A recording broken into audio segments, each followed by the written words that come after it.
नमस्कार मित्रों, आज हम पढ़ेंगे आपके समाजशास्त्र सेकंड ग्रेड एसएसटी के लिए।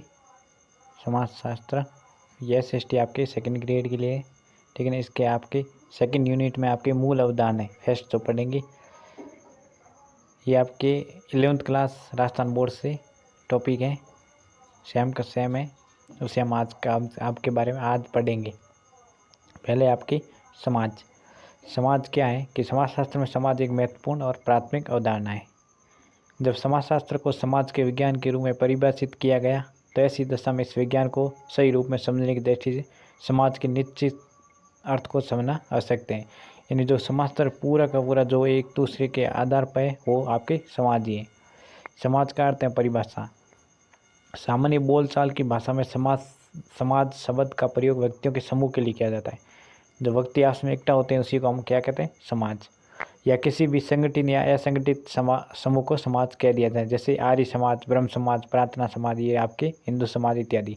विभिन्न समाज वैज्ञानिकों तक समाज का अर्थ अपने अपने ढंग से लगा है। उदाहरण के रूप में अर्थशास्त्री आर्थिक क्रियाओं के संपन्न करने वाले समूह को ही समाज कहते हैं। वही राजनीतिक शास्त्री समाज के व्यक्तियों के समूह के रूप में देखते हैं। वही मानव शास्त्री आदिम समुदाय को ही समाज मानता है। अब मैकायर और पेज है, उनकी ये परिभाषा ही नहीं, उनका कथन है कि समाज को सामाजिक संबंधों के जाल या ताने बाने के रूप में परिभाषित किया गया है। यानी सामाजिक संबंधों का एक जाल होता है जिसे हम ताने बाने के रूप में परिभाषित किया जाता है। अब आपने संबंधों की सदैव परिवर्तन होती रहती है तो जटिल व्यवस्था को ही समाज माना जाता है। इन जो भी संबंधों का जाल होता है उसमें आपस में परिवर्तन होते रहते हैं, उसी को हम क्या कहते हैं, समाज कहते हैं। फिर आपकी एक सेकंड परिभाषा और है पारसेंस के अनुसार कि समाज को उन मानवीय संबंधों की संपूर्ण जटिलता के रूप में परिभाषित किया जा सकता है जो साधन एवं साध्य संबंधों के रूप में क्रिया करने में उत्पन्न हुए, चाहे यथार्थ हो या प्रतीकात्मक। पारसेंस की इस परिभाषा में किया गया विशेष महत्व दिया जाता है। किसी उद्देश्य की पूर्ति के लिए साधन के रूप में किए गए कार्य को ही क्रिया कहा जाता है। ऐसी क्रिया के परिणाम स्वरूप उत्पन्न संबंधों को ही सामाजिक संबंध और इन सामाजिक या मानवीय संबंधों से बनने वाली संपूर्ण जटिलता या व्यवस्था को ही समाज कहा जाता है। इसमें सिंपल आप देख सकते हैं कि हम आपस में प्रतिक्रिया यानी क्रिया करते हैं, उस क्रिया के आधार पर ही जो हम मानवीय संबंधों को एक जटिल व्यवस्था बनाते हैं उसी को हम क्या कहते हैं, समाज कहते हैं, जो अपने आप में आपस में एक दूसरे के निकट रहते हैं। फिर आपके गिरीश के अनुसार समाज स्वयं संघ है, संगठन है, औपचारिक संबंधों का योग है। ये सेकंड ग्रेड पिछली बार पूछा गया है, जिसका सहयोग देने वाले व्यक्ति एक दूसरे के साथ जुड़े हुए या संबंध। इस परिभाषा में समाज के लिए सहयोगी संबंध को आवश्यक माना गया है, जो व्यक्तियों को एक दूसरे के साथ जोड़ते हैं। यानी एक दूसरे के साथ जुड़ा होना, यही क्या है, समाज है। फिर आपके र्यूटर के अनुसार समाज एक अमूर्त धारणा है जो एक समूह के सदस्यों के बीच पाए जाने वाले पारस्परिक संबंधों की जटिलता का बोध कराती है। इस परिभाषा के अनुसार व्यक्तियों के बीच पनपने वाले संबंधों की संपूर्ण व्यवस्था को ही समाज माना जाता है। फिर समाज की अवधारणा मैकायर है पेज के अनुसार समाज रीतियों एवं कार्यप्रणाली के अधिकार एवं पारस्परिक सहायता की अनेक समूह या विभागों की मानव व्यवहार के नियंत्रण एवं स्वतंत्रता का एक व्यवस्था है। इस सदैव परिवर्तनशील जटिल व्यवस्था से हम समाज कह सकते हैं या समाज कहते हैं। फिर ये सामाजिक संबंधों का जाल है, ये हमेशा परिवर्तन होता रहता है। मतलब इस परिभाषा का अर्थ यही है कि समाज में आपस में जो भी लोग जुड़े रहते हैं उनमें परिवर्तन होता रहता है, आपस में वे सदैव एक दूसरे के साथ घनिष्ठ संबंध रखेंगे। आपने समाज को सामाजिक संबंधों का जाल अवश्य कहा है, लेकिन साथ ही उन आधारों अथवा महत्वपूर्ण तत्वों को उल्लेख भी किया है जिनकी सहायता से सामाजिक संबंध एक जटिल व्यवस्था का रूप ग्रहण करते हैं, एक सामाजिक संस्था को निर्मित करते हैं। इस परिभाषा के आधार पर मैकायर पेज ने समाज के निम्नलिखित महत्वपूर्ण आधार डाली। इसमें कुछ पॉइंट हैं, आप देख लीजिए। पहले है आपके रीतियाँ, फिर आपके कार्यप्रणाली, उसके बाद है आपके अधिकार यानी अथॉरिटी, फिर आपके पारस्परिक सहायता यानी आपस में सहयोग की भावना, फिर ये समूह या विभाग यानी आपस में संगठन बनाना है। जैसे आप देख सकते हैं इसमें परिवार, कीड़ा, समूह, पड़ोस, गांव, कस्बा, ये क्या है आपके एक समूह के रूप में। फिर है मानव का नियंत्रण, और उसके बाद है आपके स्वतंत्रता यानी लिबर्टी। इस प्रकार मेके और पेज में उपयुक्त परिभाषा से स्पष्ट है कि समाज सामाजिक संबंधों का जटिल व्यवस्था है।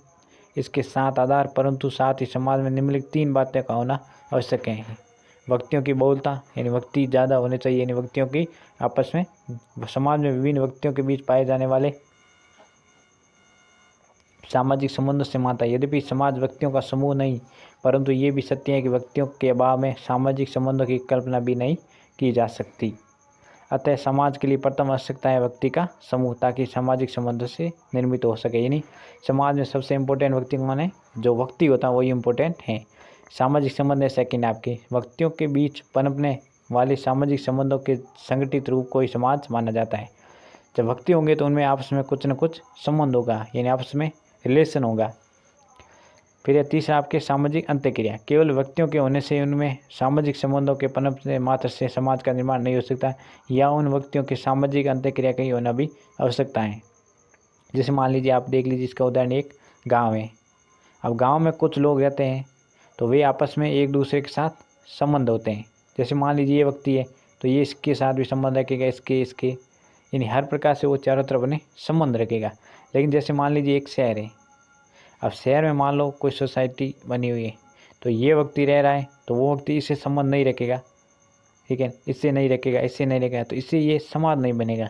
ये सिर्फ एक केवल सोसाइटी, यानी कि आपस में इन एक दूसरे के साथ कोई मेल मिलाप नहीं है। लेकिन गांव में ऐसा होता है, इसलिए उसको हम क्या कहेंगे? समाज कहेंगे। यानी सामाजिक अंतःक्रिया होनी हो सकते हैं, आपस में उनके द्वारा बोल चाल जो भी अंतःक्रिया होती है वो जरूरी है। फिर आज इसमें देख सकते हैं कि समाज की कुछ प्रमुख विशेषताएं जो इम्पोर्टेंट है वही मैं आपको बताऊंगा। पहला आपके पारस्परिक जागरूकता, यानी आपस में वो जागरूक होने चाहिए। फिर समाज अमूर्त है, ये एक बार देख लीजिए कि समाज व्यक्तियों का समूह न होकर पनपने वाली सामाजिक सेवाओं का संबंधों का जाल है। सामाजिक संबंध अमूर्त है, इन्हें न तो देखा जा सकता है न छुआ जा सकता है। अमूर्त का मतलब है कि हम न तो किसी को देख सकते हैं न छू सकते हैं, और मूर्त हम जो हमारे सामने उपस्थित हैं, इन्हें न केवल अनुभव किया जा सकता है। अतः सामाजिक संबंधों का आधार निर्मित समाज ही अमूर्त हैं। ये तो अमूर्त सामाजिक संबंधों की जटिल व्यवस्था है। परिभाषा है आपके राइट के अनुसार कि सामाजिक व्यक्तियों का समूह नहीं, ये तो समूह के व्यक्तियों के बीच संबंधों की व्यवस्था है। र्यूटर के अनुसार, र्यूटर ने लिखा है कि जिस प्रकार जीवन एक वस्तु नहीं है बल्कि जीवित रहने के लिए प्रक्रिया है, उसी प्रकार समाज एक वस्तु नहीं बल्कि संबंध स्थापित करने की प्रक्रिया है। इसलिए स्पष्ट है कि समाज एक अमूर्त धारणा है। समाज में समानता और असमानता होती है। ये सही है कि समाज में जो आपस में लोग बोल चाल करते हैं उनके समानता होती है, और दूसरों के साथ वे असमानता का भाव रखते हैं। इसके बाद है आपकी तीसरी, समाज में असमानता और समानता के अधीन है। समाज में सहयोग और संघर्ष है, सही है, क्योंकि सहयोग की भावना भी होती है और संघर्ष की भावना भी होती है। फिर है संघर्ष, फिर आपके समाज अनुचित पर आधारित होते हैं। ये आपके मतलब विशेषता है इनकी। समाज में सदैव परिवर्तनशील और जटिल व्यवस्था है। समाज हमेशा चेंज होता रहता है। समाज मनुष्यों तक ही सीमित नहीं है, ये भी सही है, क्योंकि समाज पशुओं, पक्षियों और सामाजिक जीवन में अनेक विशेषताएं देखने को मिलती है। इसका अवश्य है कि जीवन में निम्न स्तर पे, यानी ये पशुओं में भी पाया जाता है। ये आपके एक समाज, एक कुछ नहीं, इसमें इम्पोर्टेंट नहीं है कुछ, फिर भी एक बार मैं इसकी आपको अंतर बता देता हूँ कि समाज सामाजिक संबंधों का एक जटिल व्यवस्था है, जबकि एक समाज व्यक्तियों का समूह है। समाज एक बड़े स्तर पर होता है और एक समाज आपके व्यक्तियों का समूह है। सामाजिक संबंधों में अमूर्त होने के कारण इसे निर्मित व्यवस्था या समाज अमूर्त है। एक समाज मूर्त है क्योंकि ये व्यक्तियों का समूह है जिसे देखा जा सकता है, यानी ये कुछ व्यक्ति ही आपस में जुड़े हुए होते हैं, जबकि समाज एक बड़े रूप में होता है। समाज एक जटिल व्यवस्था है, जबकि एक समाज अपेक्षाकृत एक सरल और संगठन है। समाज का कोई भौगोलिक क्षेत्र नहीं होता है, जबकि एक समाज साधारणतः एक निश्चित भौगोलिक क्षेत्र होता है। समाज में व्यक्तियों का उत्तरदायित्व असीमित होता है, जबकि एक समाज में सीमित होता है। समाज में विभिन्न व्यक्तियों के व्यवहारों का मनोवृत्तियों में काफ़ी भिन्नता देखने को मिलती है, जबकि एक समाज में इनमें काफ़ी समानता पाई जाती है। एक समाज का आकार काफ़ी छोटा होता है, जबकि समाज एक आकार विस्तृत होता है। यानी जो समाज है उसका विस्तृत होता है और एक समाज छोटे रूप में होता है।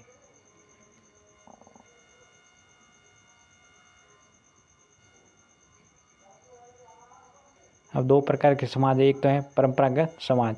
परंपरागत समाज में आपको मैं सीधी तौर से समझा देता हूँ कि वे समाज जो एक परंपरा के आधार पे चले आ रहे हैं। जैसे मान लीजिए हम देख सकते हैं कि हमारे पुराने ज़माने में जो हम पूर्वजों से जो सीखते हैं वो आपके परंपरागत समाज है। यानी एक पीढ़ी से दूसरी पीढ़ी, तीसरी पीढ़ी ऐसे चले आ रहे हैं। मुक्त समाज वे है जो इन रूढ़िवादी को समाप्त कर दिए, यानी उन्हें कोई मतलब नहीं, वे हर तरह से अलग है, उन्हें हम कहते हैं मुक्त समाज, जो कि अपने आप में खुद ही नियमों से बंधे हुए होते हैं। फिर इसके बाद है आदिम समाज और सभ्य समाज। आदिम समाज वे समाज जो जनजातीय समाज होते हैं, जिन्हें मतलब ज़्यादा अपने शिक्षा के क्षेत्र में या ज़्यादा अपने रहन सहन के बारे में इतना ज्ञान नहीं होता। सभ्य समाज वे होते हैं जो अपने एक विशेष कानून, विशेष शिक्षा और अपने रहने का अलग अलग जो मतलब कैटेगरी होता है उसके अनुसार भी रहते हैं। इसी को हम सभ्य समाज कहते हैं। फिर आपके सरल समाज और जटिल समाज, ये भी समाज की परिभाषा है। फिर कार्ल मार्क्स का वर्गीकरण देख लीजिए एक बार, ये भी इम्पोर्टेंट है कि आर्थिक व्यवस्था के रूप में एक निर्णायक संस्था मानकर कार्ल मार्क्स ने अपना प्रसिद्ध वर्गीकरण प्रस्तुत किया। उन्होंने लिखा कि व्यापक रूप से हम एशियाई प्राचीन सामंतवादी तथा आधुनिक उत्पादन के तरीकों से समाज के आर्थिक निर्माण के प्रगति के कई अवस्थाएं युग मान सकते हैं। अन्य समाज में अपने एंजिस में आदिम समयवादी, प्राचीन समाज, सामंतवादी समाज और पूंजीवादी ऐसे इतिहास के प्रमुख युग कहा जाता है। फिर इन्होंने अपने समाज के भाग बताए। पहला है आपके आदिम समाज, कि इसमें आदिम समाजवादी समाज कहा जाता है। ऐसे समाज के उत्पादन में साधनों पर पूरे समुदाय पर समाज का अधिकार होता है, न कि किसी व्यक्ति विशेष व्यक्तियों का। उत्पादन प्रणाली में आदिम प्रकार की होती है। लोग तीर, कमान और पत्थर के कुछ औजारों की सहायता से, ये आपको पता है, इसमें सिंपल है आपके आदि मानव जैसे।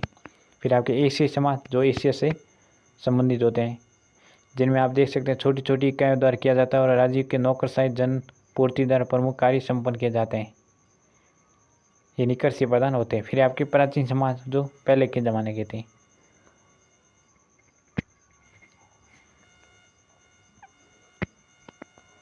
फिर आपके सामंतवादी समाज 11वीं शताब्दी से 19वीं शताब्दी यूरोपीय और जापान सामंतवादी समाज, यानी जमींदारी व्यवस्था उपप्रकार के अंदर के आते थे।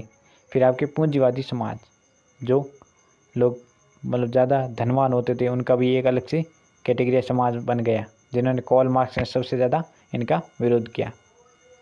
ये आपके कुछ समाज के वर्गीकरण थे। इसमें आप एक लास्ट देख लीजिए, टोनिज का वर्गीकरण, गेमेनाइट सॉफ्ट और गैसेलाइट सॉफ्ट। प्रथम श्रेणी में टोनिज ने औद्योगिकीकरण के पूर्व के समाजों को सम्मिलित किया, जबकि दूसरी में औद्योगिकीकरण समाजों को। पहले हम आपके औद्योगिकीकरण से पूर्व यानी जो पहले थे, और फिर बाद में औद्योगिकीकरण से बाद में जो समाज बने, उन दोनों को वर्गीकरण किया। इस प्रकार हम देख सकते हैं ये आपकी कुछ समाज के बारे में महत्वपूर्ण तथ्य थे। आगे हम पढ़ेंगे आपके भूमिका संघर्ष, जो इसका सेकंड यूनिट का सेकंड पॉइंट है। आज के लिए धन्यवाद।